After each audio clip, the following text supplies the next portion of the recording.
What are the legumes or pulses that we consume in our day-to-day life? Okay, and you will be surprised to know that India is the only country where we see such a variety of legumes, pulses, and in western countries you don't find them, and even if you find, you will have to literally pay 10 times more. Like in India we have legumes or pulses 100 to 150 rupees, but in the western country, because they do not produce, or they do not consume, or they do not have it, so the prices are almost like 1000, and that too very limited. Like you will see these Bengal gram or chana, and that too Kabuli chana or white chana is seen, or beans like black beans or rajma could be seen, but not other dals like what we have pigeon pea, or we have tur dal or moong dal, and there are a lot of like lentils, so variety of dals we have. But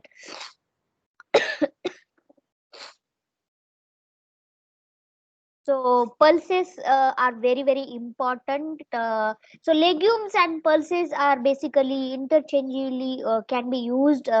Okay, so there is no difference. I will explain it later on with the figure that. What are the legumes and pulses? Okay, so basically pulses or legumes are the one that are very very important sources of protein in our diet, and particularly in the South Asian countries like India, Bangladesh, Thailand, Sri Lanka, only nearby countries. Okay, Malaysia, but not other southern or northern part of the world. Okay, so and here also if you see, there are certain self imposed things like religious things or cultural habits, that some people are pure vegetarian, although there are things that is vegan diet is coming into existence, so wherein people do not want to eat non vegetarian option, or animal, they do not want to keep the animal, or non availability, because if you look at the animal protein, the cost of the animal protein is really really very high compared to the plant proteins. Okay, so pulses provide also energy, dietary fiber, protein. Basically pulses are known only for high protein content. Their protein content ranges between literally 20 to 40, some of the varieties. Okay, 20 to 40%. Also they are rich in mineral, they are rich in vitamins, and therefore all these can be made through these pulses in the human health. So consumption of pulses, there are a lot of potential health benefits provided. Of course, there are some conditions or constraints when they provide these benefits, such as reduce the risk of cardiovascular diseases, cancer, diabetes, osteoporosis, hypertension, gastrointestinal disorders, adrenal disease, reduction of LDL cholesterol. Again, this is coming like reduction of LDL cholesterol.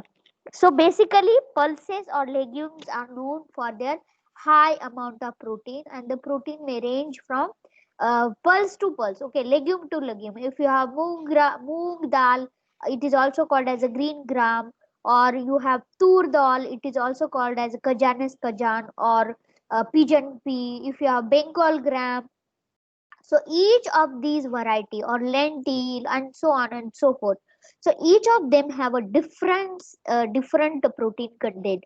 It is because the proteins are made up of amino acids, therefore the essential amino acids and bioactive peptides could be made through the consumption of these pulses or legumes. Okay, and functional property, in addition to just protein, that is, see, nutrition, protein, peptide, amino acid are supplied. But in addition to that, these flour that you make out of these, protein flour, we call them as a protein flour.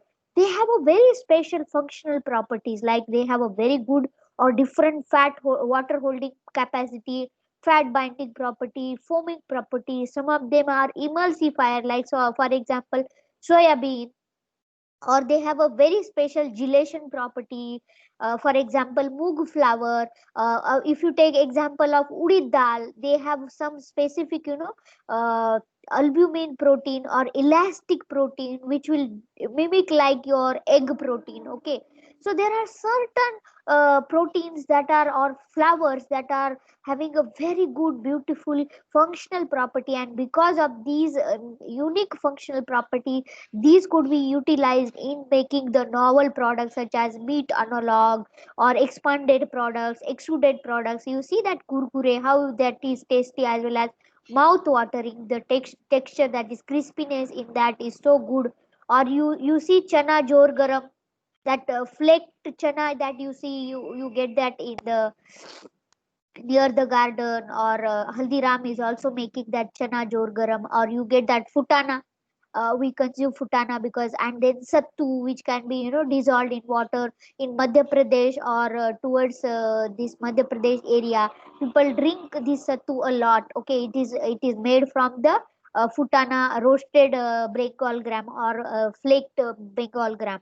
So this is all because of the unique functional properties. Okay, so if you look at the composition of the pulse protein or legume protein, for example, you have this pea. Okay, pea means watana or matar. So there are, in the pea you have variety, like you have pigeon pea, you have cow pea, you have lencolin beans, peas. Okay, so if you look at, and then chickpea, in chickpea also there are so many variety.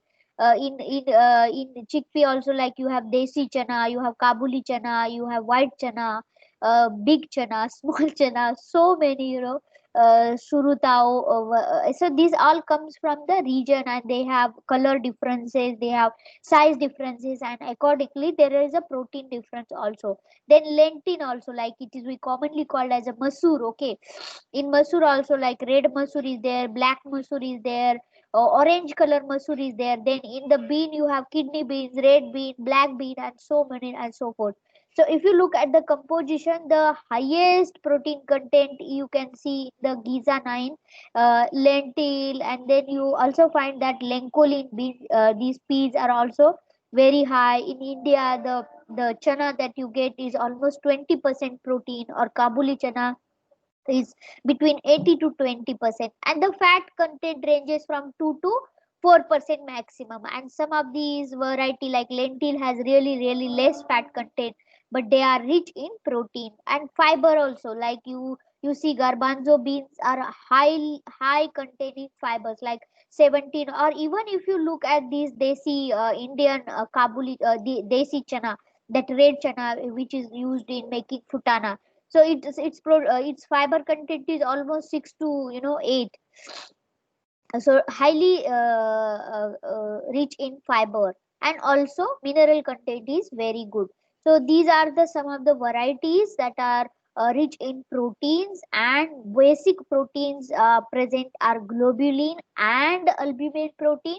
And we all know that the albumin protein are water soluble, and they also comprise the enzymatic proteins such as protease inhibitor, amylase inhibitors, and lectins. And that is why I will be discussing in the later portion the anti-nutritional factors in these pulses, and how these affect on the digestibility. And there are proteins called as a globulin protein which are salt soluble, for example 11S and vicillin protein. Okay, so we all know that the nutritional quality of any food protein is determined basically the presence of essential amino acid, whether the balanced amount of essential and non-essential amino acids are present, whether there is a good digestibility, or it is also oftenly reported as a biological value, uh, protein digestibility, or protein efficiency ratio, or net protein utilization. So these terminologies, I'm sure you must have covered in the nutrition. So basically there are various factors such as presence of anti-nutritional factor, fiber content, tannin, and so on and so forth. They will affect on the protein digestibility or biological value. So these legume proteins are generally high on lysine, leucine, aspartic acid, glutamic acid, and arginine. But the methionine and cysteine and tryptophan is lacked. That is why in India it is recommended to combine these legumes with cereal, because we know that we have already studied that cereals are rich in methionine, and when you combine cereal plus legume, you get all amino acid, and that is why the concept of composite flour, and it is also called as a multigrain flour. See, now the concept of multigrain flour is coming, but I remember my grandmother used to make these multigrain attas, like almost for so many years back, like almost 40 years back, or more than 30 years back. So these things are traditionally known, and people combine in the village also cereal and protein, these legumes together, so that the amino acid balance can be balanced. Okay.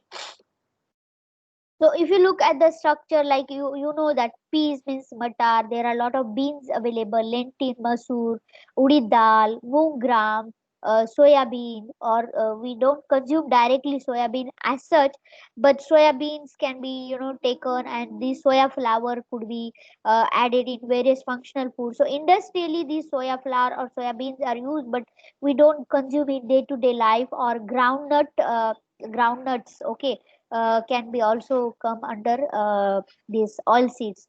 So pulses all have a similar structure, but they differ in color, shape, size, thickness. You see, size moong is so small, chana is so big. Uh, Beans, some of the bean like kidney beans have such a different shape. Uh, Masoor ka dal, which has a spare or circle. The color here, it is masoor dal के लिए orange color है, black gram के लिए black outer coating is black. But then if you look at the moong, there are two varieties like green as well as yellow. So each of them have different color, shape, size, and also thickness of the seed coat. Some of these pulses are so difficult to break. Like if you see rajma, you literally need a lot of time to soak them, and then only you can use kidney beans. Okay, so basically you have those mature seeds. Although in India I have seen the green seeds are also consumed, like moong ka green dana or green seeds are consumed, or chane ka green seeds are also consumed, like we call it as a tahar in Marathi. But green chana or green moong are consumed very very widely, at least in Maharashtra region, as such only. Then you if you look, there is a seed coat, it is also called as a testa. Then you have this cotyledon, which is almost 90%. Okay, this is the major portion, and the second major portion is your seed coat, like this hull portion. If you see dals that are homemade, my grandmother and my mother also makes this dal at home from the farm, whatever seeds you get. So the largest portion is this seed coat. Okay, seed coat is the next largest, but then cotyledon means the major portion. And then you have this embryo is a very very small, and seed coat or hull accounts almost 7 to 15%. So 90% is your seed, and this embryo is very very small. Okay, so overall, if you look at the structure, these cotyledons are about 80 to 95% depending upon the seed mass, type, variety, which is that an embryo constitute only just to 1 to 4%. The external structure of the seed are like you have this testa in seed coat or hull, uh, or hilum, or you have this micropyle, arachne. These are all parts of the seed. This I have taken as a soybean or any seed you can take. And then the hilum is an oval scar. This is the oval scar on the seed coat where the seed was attached to the stalk. If you look carefully, even if you look, this is suppose soybean. Okay, is there any picture? Yeah, so this scar, this round scar, if you see here in this chauri, there is one scar. So even if you take any seed, so there is this small circle portion which is there, and that is called as a hilum, which is an oval scar on the seed coat where the seed was attached to the stalk. You see this pod. Suppose you take these peas, okay, peas, matar. So this matar is attached here. So this is called as a hilum. The micropyle is a small opening. This is that micropyle. Generally, that is seen in case of pigeon pea. I do not know how many of you have seen the pigeon pea ka whole dana or moong ka whole dana. If you take, so you can split it easily. Okay, so this micropyle is a small opening in the seed coat next to the hull, this hilum, and therefore it becomes very easy to split. So when this seed coat is removed, of course, there are some variety of the pulses or legume wherein removal of this hull is so difficult, like very, very difficult. One need to really work hard. The remaining part of the embryonic structure. So this embryonic structure consists of like two cotyledons or seed leaves or short axes above or and below them. So these two cotyledon, like in case of moong, you have these or tur dal. So these two cotyledons are not physically attached to each other except at the axis and weak protection provided by the seed coat. So the seed is unusually vulnerable to breakage. The outermost layer of the seed coat is cuticle and it can be smooth or rough depending upon again variety. Both the micropyle and this hilum have been related to the permeability of the testa. So this is the place from where suppose you soak this moong bean, so there will be water. Or if you take example of chana, okay, in chana also you see there is this hilum as well as micropyle. So both this hilum and micropyle have been related to the permeability of the testa and the efficiency or water uptake or water absorption level of the grain. So we have already seen that these legumes are also rich in starch, that is carbohydrate 55 to 65, again will vary from variety to variety, type to type, and also it contains a very high amount of protein. Of course it is much higher than the cereals. It is rich in the essential amino acids. The fat content varies from 1 to 4%. In addition to that, there are fibers, minerals, some essential vitamins, both water soluble as well as fat soluble, because some of these legumes are rich in fat, and of course there is a moisture content. So you see this is the seed, like for example soya bean seed, in which you will see this is a cell wall and this is the hull portion, like this is a very big hull portion, or it is also called as a seed coat, which is around almost 15% of the cotyledon. This is the cotyledon, and in the cotyledon you see these oil glands or vacuoles containing oil is there. Okay, vacuoles containing oil, this is the oil glands. Therefore that is why this oil is embedded throughout. See, this is very different than the cereal. If you take the example of cereal,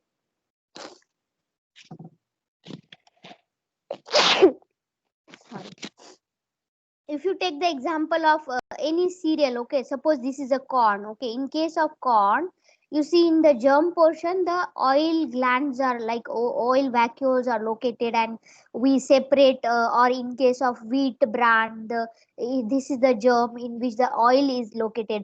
But in case of these, legumes, this oil is distributed throughout. Okay, and that's what I wanted to show. So oil seeds are mainly used for the extraction of edible oil, like soybean oil. The soybean can be also used for making oil, as well as they can be also consumed as a soybean dal or chori, and there are many other. So there are oil seeds crops grown in India like groundnut, rapeseed, soybean, and there are many, mustard, sunflower. Sunflower is most common, sesame, linseed, etc. So again in the oil seed also, if you see, there is a seed coat majorly, and then there is a embryo. So or one or more food storage structures, you see, and the seed contain two pieces of cotyledon that function as a food reserve structure. The seed coat is marked with the hilum. Again, same thing, hilum and scar. So here it will be, there will be hilum or a seed scar. The basic function of coat is to protect the embryo. So there is a very big coat which will protect the embryo from fungi, bacterial infection. Unlike wheat rice, where oil is concentrated in germ that lies along the side of the endosperm, the entire hull of the oil seed is the germ. Okay, entire hull. It typically consists of rootlet or hypocotyledon or two cotyledon leaves that are pushed above the soil and unfolded. That is why you see matki, or that is called as a moth bean, और चना और मूंग. अगर whole मूंग है तो वहां पे वो जो दिखता है ना रूटलेट, so immediately when you soak you will see the sprouts because of this hypocotyl or two cotyledon leaves that are pushed above the soil, and then therefore the germination takes place. Even at home we perform germination. Oil in oilseed is distributed sphericums throughout the germ cells. Recovery of oil from oilseed is facilitated by rupturing the cell wall by heat.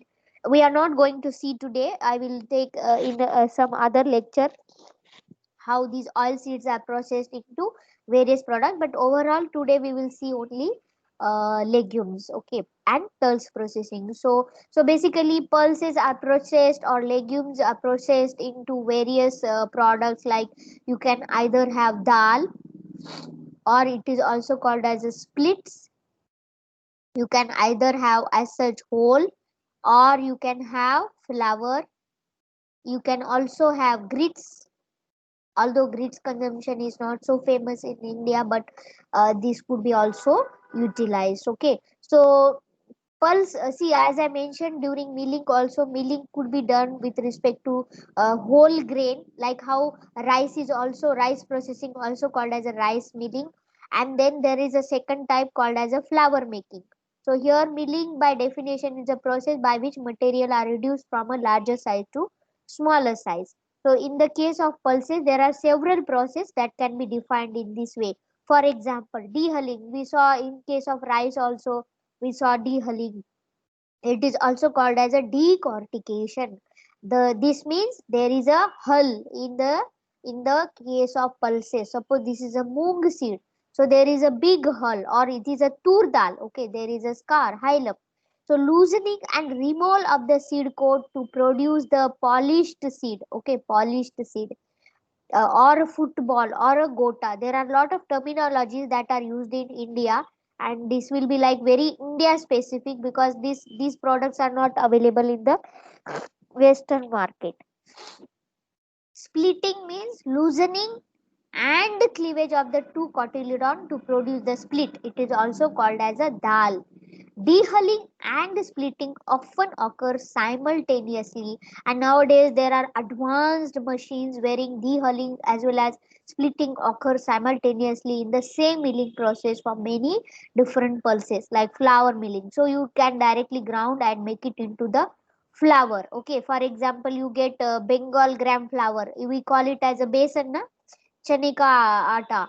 और हम लोग मूंग flour is also used. South Indian family, they use black gram flour for making vada and many other products. So what is usual history of use of dal?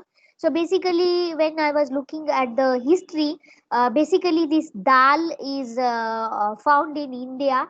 So the word dal is derived from the Sanskrit word called as a dal, okay, which means to split.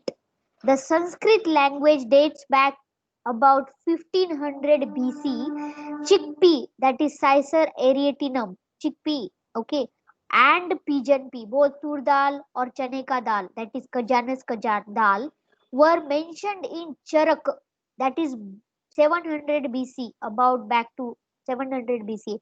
And we know that Charak was sometimes referred to as the father of anatomy, and he was one of the founder of medicine and lifestyle advice promoting health. Because of these, health promoting effect of these chickpea, pigeon pea, he used to give a lifestyle advice, and he used to recommend, okay, for well-being and health promoting effect, this chickpea.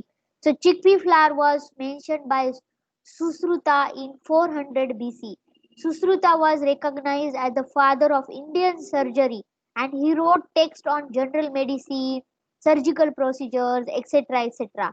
So, in conclusion, what I want to say that the pulses are not consumed right now, but they are historical and they were considered as a very important part of our healthy diet. Okay, so, considering the dates of these legumes cultivation, Sanskrit manuscript, and age of early milling equipment, the origin of the legume milling would be date somewhere back 3,500 and 7,000 years ago. So, very old history. So, as I said, the world, India is the largest producer and consumer of the pulses. See, this is Watana. I'm using local language so that you understand. So this is pea, green peas. Matar is also like it is called, but there are variety like white pea, green pea, lentil, masoor. This is rajma or beans. This is tur dal, chana dal, and in the rajma there are lots of like beans, like these are all beans. There are variety of beans, white beans, black beans, red beans, purple beans, so many variety. And this is mung beans. Okay, so basically India is the largest producer and consumer of pulses. So pulses are consumed in the form of dal or flour, accounting 80% of all pulse consumption in India. Hence, milling is milling is not just converting into it flour, but milling is also processing of dal, like legumes or pulses in the form of splitting or dehulling. So it's very important process for human consumption of pulses, followed by various methods that are being used in cooking and food preparation.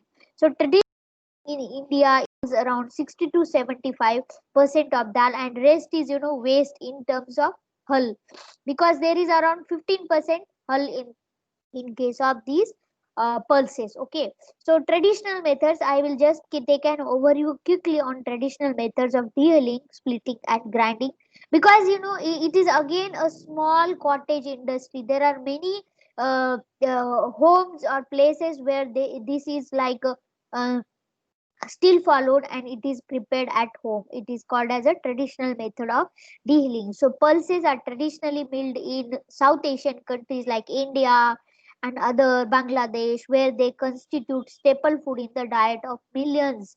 So India alone consumed over 12 million tons of pulses. That is a very old data, but I did not have a recent data, so I have used it. Okay, so it might have increased or decreased, but it will be around in that. But what I mean to say, there is a huge consumption. Like we consume every day. You see in the mess also, hostel mess also, every day morning, night, or in every family morning, night we prepare dal, different dal in the. So it is a compulsory item that is made in lunch and dinner. So countries such as Pakistan, Turkey, Bangladesh are also very large consumers. We are the neighbors. And if you see, for example, like dehulling, like if you have this moong, then it can be converted into splits like green moong, or if you remove the hull, it is called as a yellow moong flour. This young moong flour can be used in making of dhokla or moong dal ka shira or halwa, and there are so many products that could be made. So basically, again, it is historical here. Most traditional methods are performed at home by families or by small communities. The original method used in ancient time was hand pounding. So these are called as a saddle quern, or there are hand pounder still, like this is like put in the soil, and then you have this musar. Okay, it is called as a musar, and then you put your dal, and then you do the hand pounding with the stone or mortar and pestle, followed by use of this corn strain. And then so that here you what you do, in this you put suppose moong dal. So with this hand pounding you loosen the husk. Okay, you loosen the husk, and when you put the pressure or roll these, here the splits are formed. So you can form the, so here to lose the hull, and then this one is used to remove the or to split. Okay, to split. And then the earliest form was saddle quern that consisted of a large gritty base stone and a small fist-sized smooth stone. So the earliest form was saddle quern that consisted of this first. So this is then later evolved into this quern mill. Quern mill is nothing but zate. In Marathi we call it zate. See, this is a bigger picture. Still, I have this at my home. Sometimes we make some for our one of our project on dal. We had this bought this so that hulling can be made or dehulling, and efficiency was measured because the company wanted to know the retention of nutrients. So if you have commercial dal milling or if you have traditional dal milling, how and what can be done. So for that purpose, I had brought that from my village and still I have that. And although we do not use because I don't think it's so easy to make the dal, but as I mentioned, still there are in the villages certain communities and people they make the dal at home. Okay, so seed could be fractured into rough splits or with the continued pounding reduced to a flour. The saddle in this, in the traditional method, there is lot of wastage in the form of this grain breakage, and you see the lot of powder. Okay, so the saddle corn later evolved into rotary and oscillatory querns. It is called as a chakki. Okay, these consist of two large abrasive stones. This is a stationary. You generally here it is separate, but in the village this is like fixed in the soil so that you get more grip, and then bottom one slightly convex. That is this like this. Okay, and the upper one is slightly concave, and the top stone has a central hole. This is the hole, and this with this wooden thing you can fix it in the, and because of this there is a rotation, so this rotates in this direction. Okay, anti-clockwise direction, and there this is a wooden handle through which this can be rotated. So as the top stone is rotated, the seed tumbles. Okay, see these are the seeds, suppose move grain. And there are tumbles between the two abrasive stones, resulting into dehulling as well as splitting of seed. So here the force given by the, generally it is done by ladies in the villages. So the force that is applied here is in such a way that there should not be more powder or there should not be flour. So here the dal efficiency should be more. Okay, dal split should happen and not the powder. Okay, so continued turning of the top stone further reduces the split seed to flour if you give more pressure. Chakki type mills are still often used by many households in India. After milling, an edible oil such as linseed oil or water may be added to the dehulled seal. So generally, oil is added so that this hull or husk loosened is gets loosened from the cotyledon. So to impart shine, to improve appearance, although oil addition may also decrease the shelf life because rancidity occurs. Alternatively, dal may be polished without oil and water addition using a cone type polisher or similar to a rice polisher or buffing machine consisting of a leather straps on a rotating paddle. So, milling techniques are essentially founded on trial and error over many hundreds of years, and these secrets have been passed from generation to the next generation. And still in the villages, this method is followed. So, you see there are in the market you see this lentil. So they are dehulled, but they are not split. Okay, moong bean, or I have seen even the udid dal without hull. So removal of the seed coat, but it is not dehulled or split. So seed coat is beneficial for the following reason, because we know that particularly in case of pulses or legume, the seed coat that is there contains more cellulose, hemicellulose, arabinoxylon and fiber, and this fiber portion is around 15%, which is not at all digestible. So it is also rich in anti-nutritional factors such as tannin, IDF, which is non-nutrient, can bind with the protein, and see there is lot of protein here, 30%. But if you consume along with the fiber, it and it will make it unavailable. So thereby, if you remove this hull portion, the nutritional quality in terms of biological value, protein digestibility, texture, taste, everything can be improved. Also cooking time can also be decreased. Okay, so it also removes the astringent taste, which is because of these tannins. Okay, allows the production of higher quality flour. So if you make moong flour with the hull, it will give you green flour, but if you remove the hull or seed coat, it will give you yellow flour, which is more preferred to make dhokla. Okay, same is applicable to besan ka atta. So without browning or speckling, also increases leavening ability. There are multiple number of products like added, like bread is added with soybean flour or besan flour or moong flour. So the leavening of the bread takes place very nicely if you have less fiber content. Okay, and that will be a protein rich. So the dehulling process without splitting is only performed on pulses whose cotyledon are very tightly adhered together, such as I said, lentil. उसको मसूर का दाल भी बोलते हैं, ठीक है, मसूर. Then green mung bean, उड़ीद का दाल, then green gram, pigeon pea. So the methods that are used are similar to those for dehulling and splitting. That is, more care is required to avoid the seed splitting that lowers the yield and therefore profitability. Okay, so these are some pictures. Like, see, this is the whole lentil, but there is no outer coating. Okay, so this is dehulled lentil. This is moong with the cover. This is a black moon. It is also called as a udit ka dal. This is a green kajanas kajan or pigeon or tur dal. And then after splitting, this is the tur dal. Okay. So dehulling and splitting. So this process is used to produce dal.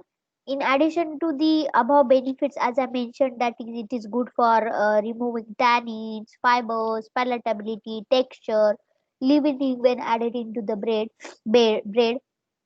In addition to that, seed coat removal also results into dal that takes less time to cook. Okay, so if you cook this whole chana or chane ka dal, which is split, so this dal is going to cook quickly than the whole chana or tur dal. ये देखो, ये these are the whole tur dal grains. So we get the tur ka splits, which is very easy to cook, and also there is no fiber on it. Okay, so this dal takes less time to cook than the whole seed and does not require any pre-soaking or pre-cooking.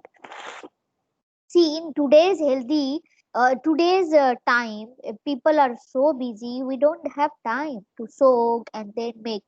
So the technique can be performed on any of the pulses. The technique that I am explaining now can be any pulses like dry peas or pigeon peas or desi chickpea or lentil or moong bean, faba bean, or any kind of, So what are the modern industrial methods that could be used for dehulling and splitting? So the traditional, we have just now seen that the chakki we have seen, but these modern machines are the modernization of these chakki design. Okay, so this chakki design was used as a template for the attrition type mills as commercial scale dehulling and splitting of pulses. Kept emerging, and there is a lot of modernization. So today, when I was looking on YouTube, there are lots of video on dehulling, and they are all in one. Like, there is a dehulling, splitting, removal of, and also polishing, all in one. How we saw for rice, all in one. So the all in one machineries are also available, but of course their cost will be very high, so the rural people will not be able to afford. So the most common one is the two stone principle was retained, and the much larger, like you have, these two stone, and then between these two stone, these dal splits are made. Okay, so this is the modern machine in which, there are two stones. These larger stones were rotated using the energy of harnessed animals such as bullocks or running water, such as in the flour mills of Europe. The mills were adapted as electricity became an available power source. So this the how the modernization took place. Okay, slowly, slowly. So the mills were adopted as electricity became an available power source and automation increased further. The stones are nowadays used are artificial and they are coated with carborundum, which is derived from silicon carbide of various abrasive grades, so that you will have a lot of abrasion and it is very easy to remove the hull or husk. So these new improved attrition type mills are often called as a underrunner disc sheller, URD sheller. So if you put the URD seller in YouTube, you will be able to see how this runner descaler. So they remove the hull portion. So the orientation of the stones can be either horizontal, like as in the original Chucky. So horizontal. In this case, it is horizontal, or it could be vertical. And the gap between the two stones can be adjusted to the seed size. We have seen already in detail these machineries in rice. Okay, rice dehulling. It will be same. Only there will be adjustment between these two. Different gap between these two stones can be adjusted depending upon the seed size to optimize the dehulling of the seed and the dal yield. Okay, so see, similar to this is an adjustable roller, this is a fixed roller, and they rotate in the opposite direction, and this is the hopper through which so it can be either in the small thing. So this is the like it is also, it can be used for barley pearlers to remove the hull or dehulling, or it can be also used for the removal of hull from the lentil or pigeon pea. So this is the carborundum roller mill. This is in which these are the lentil or but any pulses can be this one. So you see this is the circle, and there is other side there is one circle. So based on these two stones which are either horizontal or vertical, so these consist of a single rotating carborundum stone positioned vertically a set distance from a fixed metal plate, and then it is suitable for small pulses like lentil. Okay, lentil is a very very small pulse, or it is also suitable for green gram or moong. Okay, so it has a cylindrical carborundum tapered and rotates inside a perforated metal, causing so that the gap between the roller can be increased or decreased depending upon what level of dehulling you are looking for. Okay, so there are a lot of factors that affects on the milling efficiency, the abrasiveness of the stone. It is also called as a grit, the speed of the stone, like whether you rotate it slowly, the gap size, if you have a or a big gap. If there is a big gap, the split will come directly, it's faster. Feed rate, at what feed rate. So all these are very very important. It is very similar to your wheat or rice dehulling. Time seed is retained within the meal. So if your feed rate is slow, means this is coming slowly. If this rotating speed is very slow, means there will be more retention of these splits against these rolls. Okay, so time speed is retained within the mill will all influence the milling performance. So to maximize the milling yield without increasing wastage or without having broken cotyledon and flour is always the objective of a dal miller. They always look for more dal, less broken cotyledon and less flour. So there are various calculations, or there are various formulas that are being used to calculate the milling efficiency or milling effectiveness. So milling effectiveness is calculated, is also called as a dehulling efficiency. Dehulling means how much dehulled dal you get at the end of the operation. So sometimes it is also called as a degree of dehulling, or it is also called as a dehulling index, because it is index. Okay, is essentially the yield of dehulled product or dehulled whole seed or dal. No flour, no much breakage, or no powder, or no cotyledon broken. Okay, they are also called as a kibble, as a percentage of original seed. So this degree of efficiency is calculated by this formula, wherein DWS is the mass of dehulled whole seeds plus mass of dehulled dal and original weight multiplied by 100 gives you the dehulling efficiency. Very very easy. Dehulling index, sometimes called as a Perling index. So this Perling index is calculated by this equation, where uh, maximum plus 1, that is 100% seed is dehulled with no fines or undehulled grain, and minimum, that is minus 1, indicates 100% unsuccessful result with all seed undehulled or broken into fines.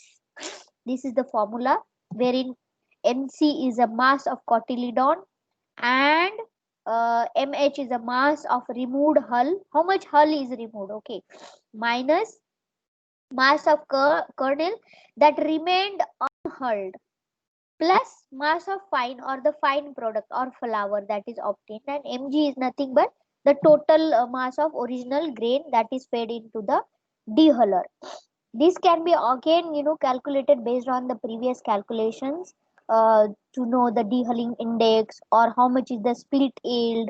So split is nothing but mass of dehulled split.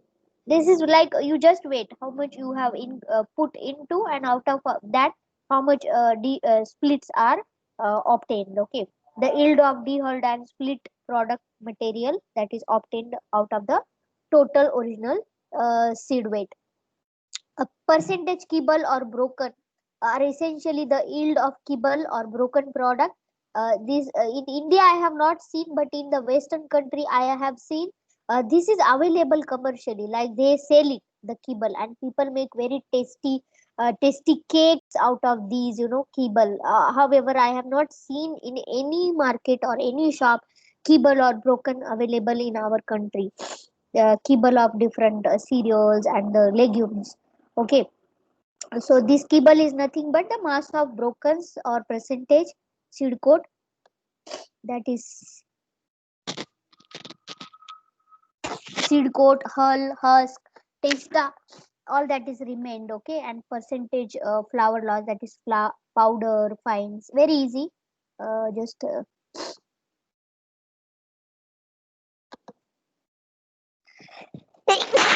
sorry.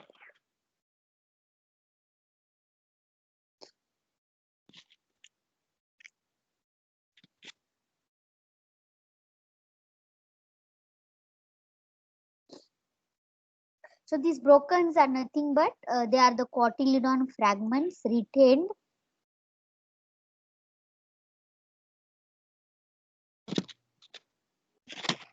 Sorry.